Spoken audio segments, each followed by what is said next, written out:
Hello my friends and welcome back to my channel. It's your girl Hannah back again with another episode of Spooky Snack. First things first, yes, I'm wearing another wig. This one honestly has much worse of a hairline, so please ignore it. It's not my best wig, but honestly I just didn't feel like doing my hair today, so that aside, let's get into today's story.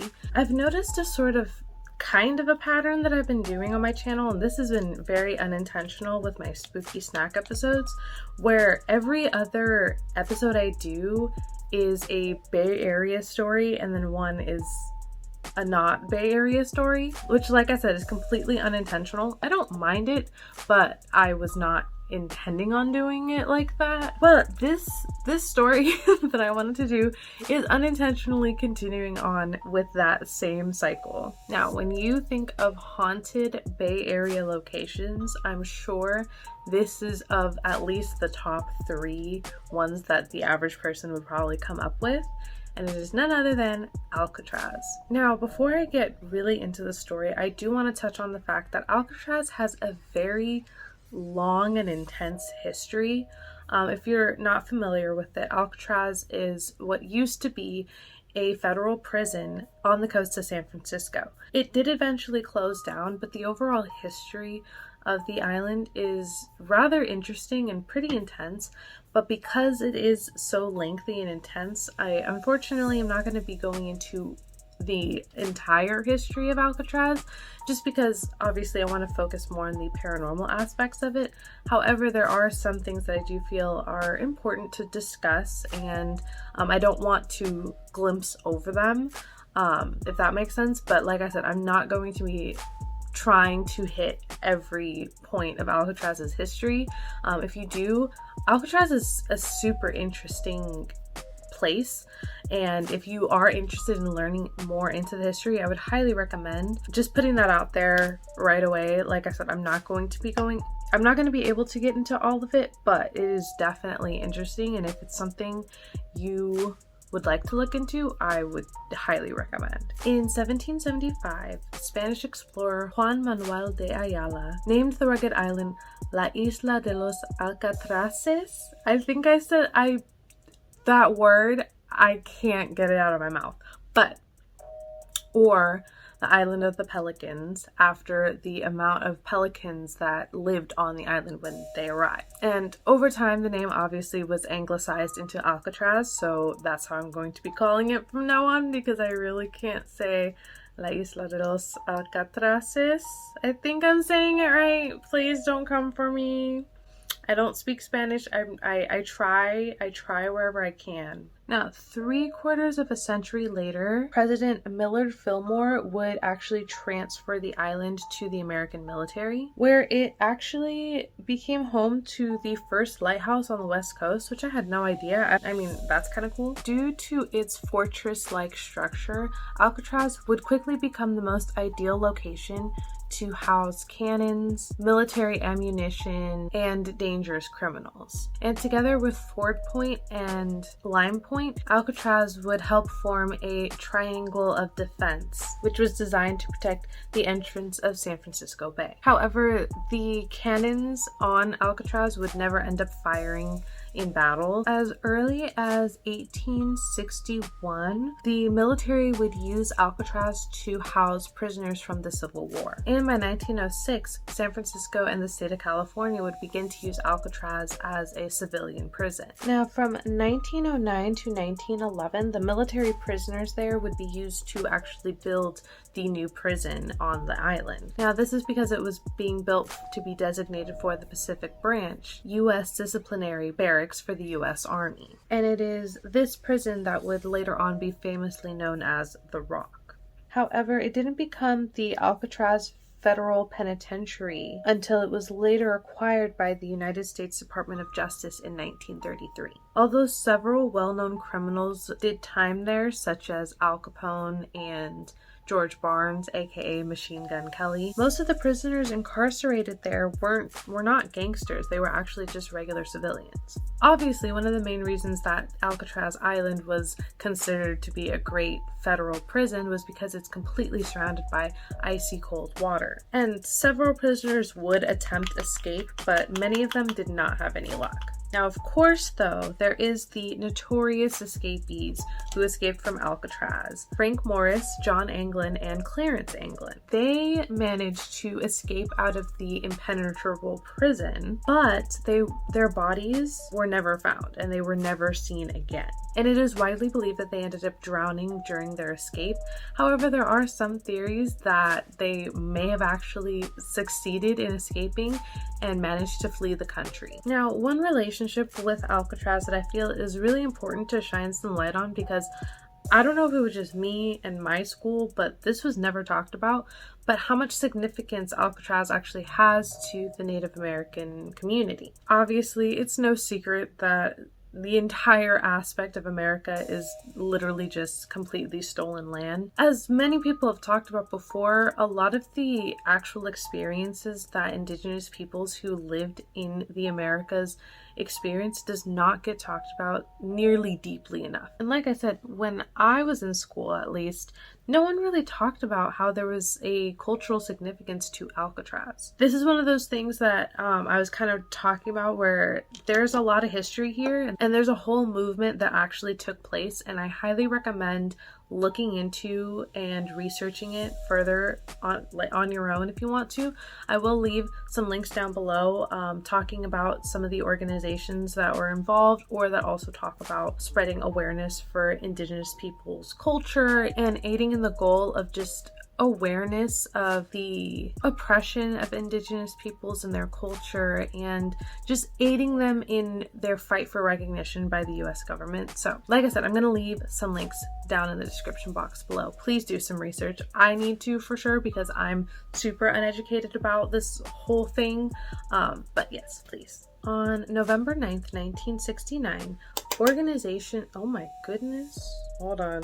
I just got a shit ton of blush on my... Look at that, girl. I'm trying to blush, but not like that. Organizations a part of the Red Power movement, including the American Indian Movement and the National Indian Youth Council, came to Alcatraz Island to symbolically claim the land for Indian people. Now, on November 20th, the symbolic occupation would turn into a full-scale occupation, which lasted until June 11th, 1971. The movement wanted the deed to Alcatraz, because at this time Alcatraz had been closed as a federal prison. So they wanted the deed to the land so they could establish an Indian university, a cultural center, and a museum. And of course, as the government does, they insisted that they could not have any of which they were asking for, and insisted that they leave the island. Now, a lot of back and forth would take place over the years, but eventually, on June 10th, 1971, armed federal marshals, FBI agents, and special forces police swarmed the island and removed everyone who remained. Basically, they were all forced off of the island and the occupation was over, without getting any of what they had originally asked for. Now, during the period that the occupiers were on Alcatraz Island, President Nixon returned Blue Lake and 48,000 acres of land to the Taos Indians. I hope I'm saying that right. Taos, T-A-O-S. Taos. I'm so sorry if I'm not saying it right. Occupied lands near Davis, California would become home to a Native American university. Today, the Indigenous Peoples Sunrise Ceremonies are an annual event that is held on Alcatraz Island to honor the Indigenous Peoples of America and to promote their rights. It has been held annually since 1975 to commemorate the protest event of 1969. And like I said, I highly recommend doing more research on your own, because there's so much that actually occurred in those months of the occupation, and it's so important to research and learn more about, because like I said, I had no idea that this had even happened. Like, the fact that my history classes never touched on this event happening, I feel like alone says a lot, on top of, in general, overall Indigenous people's history and culture being completely overlooked in any form of history lessons, at least in America. Our overall history books are so whitewashed and so just put in the perspective of white supremacy, and then the people who actually lived and occupied these areas just get completely forgotten about. So there's so much more that you can learn, and like I said, I highly recommend looking into and learning as much more as you can. That said, I honestly don't know a proper transition to get into the paranormal stuff, but that is the very general history of Alcatraz. Now let's get into the paranormal events of Alcatraz. So while Alcatraz was a federal penitentiary, a number of guards would report about extraordinary experiences, including hearing the sounds of sobbing and moaning, terrible smells, and even a paranormal creature that they would often refer to as the Thing. Since the 1940s, apparitions have been seen at the site of the now burnt down warden's house that used to be on the island. Actually, at a Christmas party that was being held at the warden's house, several guards reported seeing the ghostly apparition of a man who had appeared to them wearing a gray suit, a brimmed hat, and had mutton chop sideburns, which I don't know, I thought that was like a funny description. Now, as the startled guards were staring at the apparition, the room itself had turned incredibly cold and the fire in the stove completely went out. Less than a minute later, the apparition completely vanished. It is also often reported that on really foggy nights, which FYI in the Bay Area, it'd be foggy all the time, but on super foggy nights, you can see the apparition of the old lighthouse showing up on Alcatraz. This is often reported along with hearing eerie whistling noises and seeing the lighthouse light in like a glowing green light circling around the island. Now, this has apparently been reported by both visitors as well as guards on the island. Now, while the prison was still open, guards would often report hearing cannons and gunfire going off. And this often was accompanied by the sounds of screams. So obviously, they would send guards out rushing to investigate, believing that maybe prisoners had somehow escaped and had obtained some kind of weapon. And after taking cover, the guards would cautiously look about and find that absolutely nothing going on.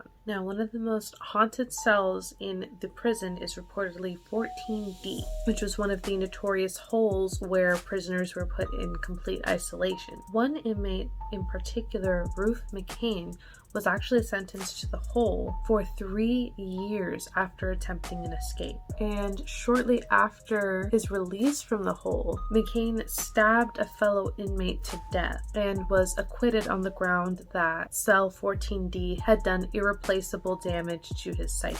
On another occasion, a prisoner who was also sentenced to the hole in cell 14D began screaming because he claimed that someone, aka the Thing, was in there with him. Now, this spectral prisoner became such a laughingstock to all the guards that none of them went to go check on the guy when he was yelling and screaming, claiming he was being attacked by the Thing. And these prisoners' screams would continue on through the night until all of a sudden they were completely gone and just replaced with complete silence. Now, the next morning when the guards checked on the prisoner's cell, he was found dead in his cell with a terrible expression on his face of complete horror and noticeable handprints around his neck. And his cause of death would later be ruled by an autopsy would indeed be strangulation, but not self-inflicted.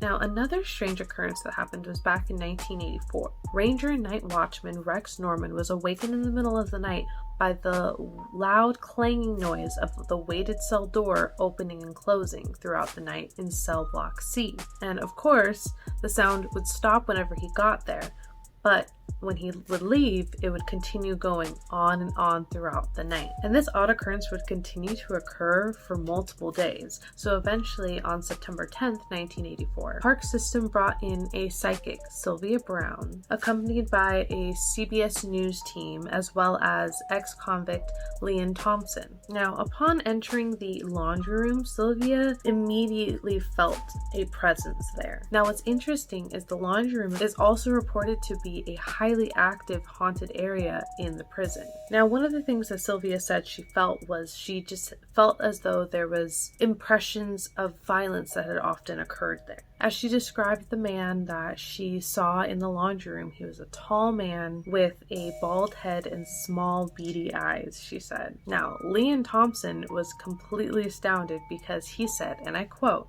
"I remember Butcher. He was a hitman with Murder Incorporated before they caught him. His name was Aby Maldowitz, but we called him Butcher. Another prisoner killed him here in the laundry room." End quote. Prison records actually confirmed that Waldowitz was killed by another inmate in that laundry room. That's pretty crazy. A more recent incident that I found incredibly interesting involved a couple who was vacationing in San Francisco and obviously stopped to do one of the tours in Alcatraz. Paul Rice and Sheila Sillery Walsh were taking one of the audio tours through Alcatraz, and as she was going through, Sheila was taking photos of different things she was seeing. Now, in the photo taken by Sheila, you can actually see through this window the ghostly image of a woman right on the other side, looking directly into the camera. Now, this photo was actually taken through a window in one of the inmate visitation waiting rooms. And Sheila said, quote, "As soon as we entered the prison, everything felt very eerie. I didn't feel comfortable there. Whilst doing an audio tour of the place, I casually stopped to take a snap of the empty visitation block window on my iPhone.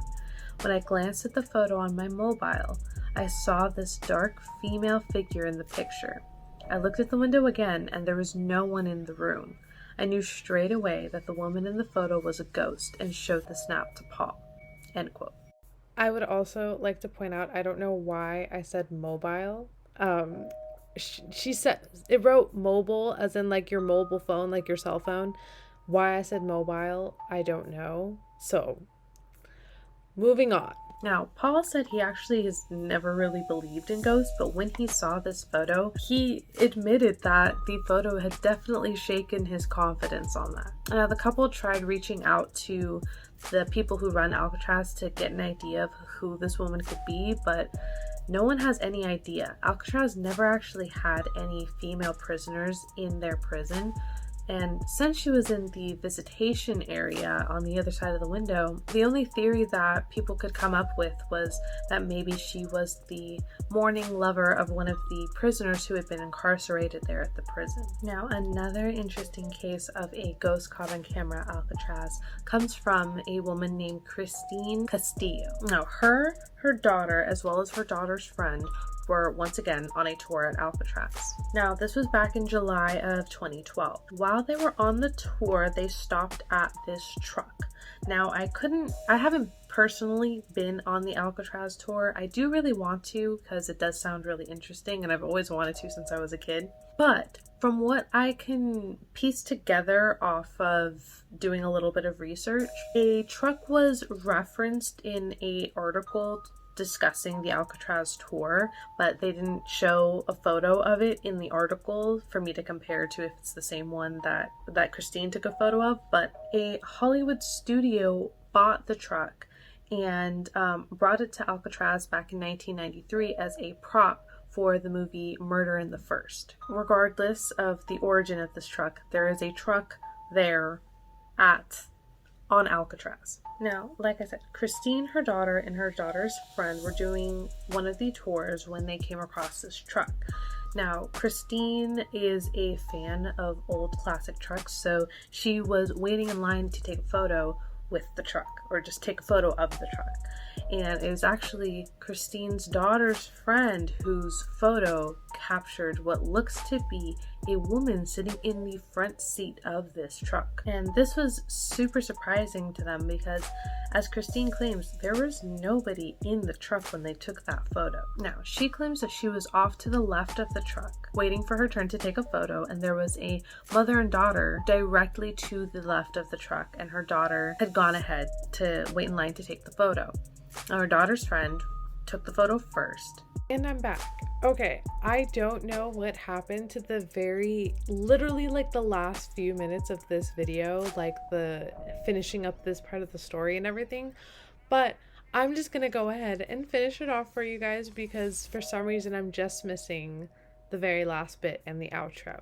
So, they know for a fact that there was nobody in the truck because Christine is such a huge fan of classic cars and trucks, so they had been waiting their turn in order to take photos of this truck. And honestly, this photo, at first when I saw the image, I thought they were referring to like that circle in the center of the photo, like in the center of the truck. But if you zoom in, you actually clearly see what looks like a woman sitting in the driver's seat of the car. And honestly, I feel like the photo looks pretty real, pretty crazy, and the fact that the daughter's friend caught it, I feel like also kind of makes it a little bit easier to believe. Like, I really don't think they were trying to fake this. And also, I found this was actually a comment off of one of the websites that I use to look up some of the paranormal experiences that have happened at Alcatraz. So this wasn't even something that's been posted everywhere or reported about very heavily. This is just one person's personal account that they left actually as a comment on a blog site talking about the paranormal stuff of Alcatraz. So personally, I think it's pretty legit because it seems like it's just somebody who wanted to share their crazy story. But otherwise, that is the history of Alcatraz. Like I mentioned in the video, there's an extensive history just beyond the prison aspect of Alcatraz, but also the indigenous people's connections to the land. But yeah, I do definitely want to go to Alcatraz one day and do one of the tours, as well as I do want to go to the sunrise ceremony one day. I think that would be a really great experience. But yeah, otherwise, I'm so sorry that the end of this video is being finished off with this really terrible quality, but I really wanted to finish out the story for you guys. Let me know what you guys thought of this story. Do you think Alcatraz is haunted? I'm pretty darn sure it is. I don't see any reason it wouldn't be. And let me know if you guys enjoyed this story. And if you did, please make sure to give it a big thumbs up and to subscribe for all my future spooky snack episodes. Otherwise, I hope you guys are having a great rest of your day, and I will see you guys in the next one. Bye, guys.